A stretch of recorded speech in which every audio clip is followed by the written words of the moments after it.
Today was a travel day for Nate and me. Now, traveling through Afghanistan isn't easy, but we were able to catch a flight down to Kandahar Airfield, which is in southern Afghanistan.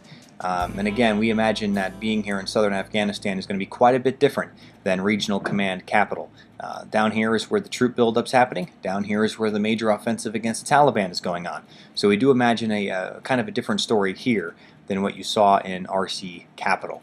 When we first got here, we had a little bit of trouble finding a place to get some decent enough internet where we can upload our daily blogs and vlogs, but big thanks to the 451st Public Affairs folks, Air Force Public Affairs folks, who hooked us up with their little abode here and got us some internet. Again, internet and sleep is about the only things that Nate and I truly require on this 30-day journey. Also, I want to thank the more than 800 people who participated in this week's poll. Every time we move to a new regional command, we'll be updating that weekly poll, so please look for that. This week's poll question was a controversial topic. It involves the use of body armor.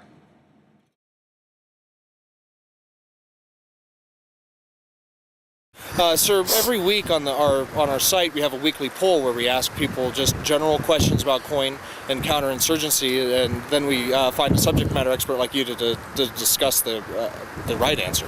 So this week's weekly poll is: if you were to attend a shura with village elders to talk about local hardships and needs, would you wear body armor? And sir, do you?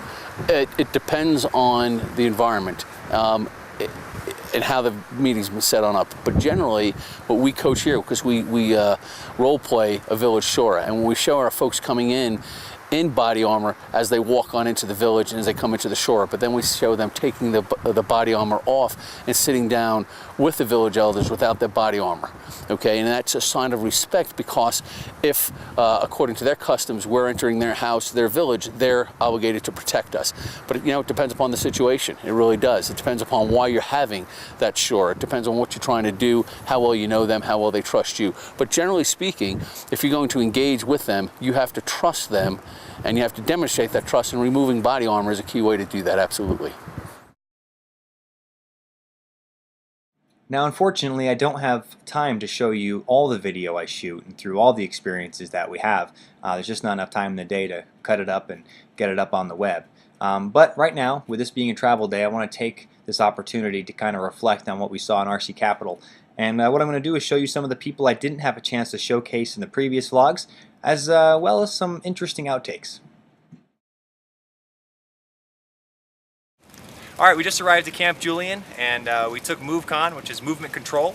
And if it wasn't for folks like these guys right here, there's no way you can get around the city of Kabul. They know what they're doing, they know their stuff, and they know the city. As you'll see in the video, it's not easy getting around. You got all kinds of traffic circles and all kinds of pedestrians walking through, and their job is to get us safely through the city. And if you can just introduce yourself and where you're from. I'm Master Corporal Missy Whitegrass. I'm from 18th Air Defense Regiment, Royal Canadian Artillery in Canada, Lethbridge, Alberta. Is there anything you want to say to your family back home? Hi Mom, hi Desi, hi my regiment. And we have? I'm PFC Holloway. I'm originally from Heidelberg, Germany, and I'm stationed in Heidelberg, Germany with 5th Corps. Not much else to say. Just want to say hi to my wife Stephanie and my mom and dad. All right. Hey, thanks a lot for the ride. Appreciate what you guys do. Thank you. And cut.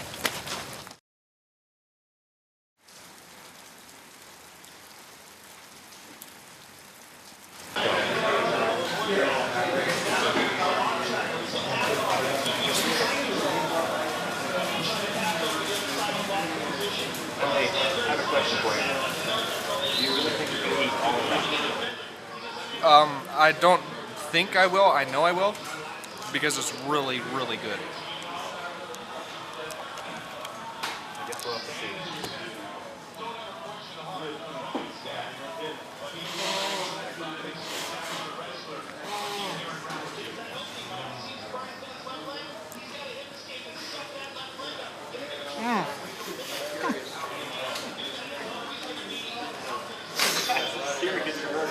That is so good. This is exactly what a young growing airman needs for a strenuous day. Well, we just finished up lunch and we're getting settled into our room here. It's not bad. It's a hard shelter. That's always a plus. And in a little while we're going to meet up with some of the folks from the counterinsurgency training school and chat with them for a little while. Let me show you our sweet establishment.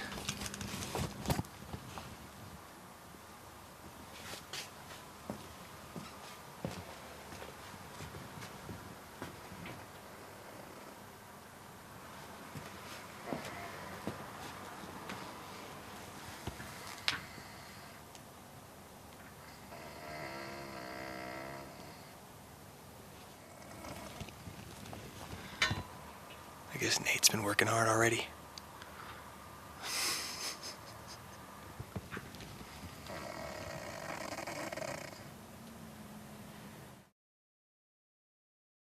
We just wrapped up our interview with Mohammed and Monajat, and it was an eye-opening experience, and I hope you guys enjoy the perspective from two young Afghan college students.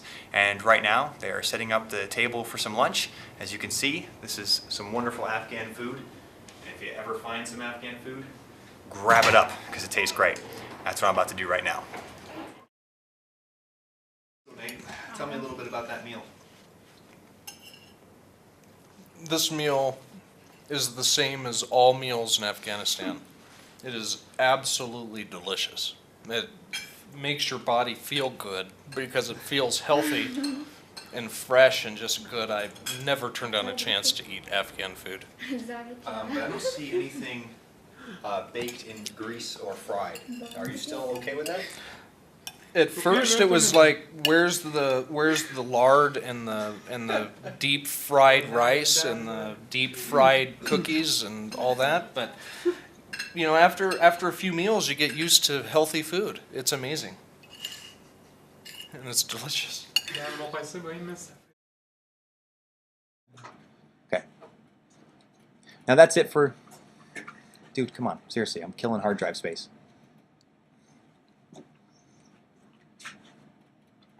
This is what I have to deal with. This. All right. That's it for today. Tomorrow, Nate and I are going to poke around the base and see if we can find some interesting people that you'll have a chance to meet right here, as well as maybe get into some other areas in southern Afghanistan and show you some other bases. Join us tomorrow as we continue 30 days through Afghanistan.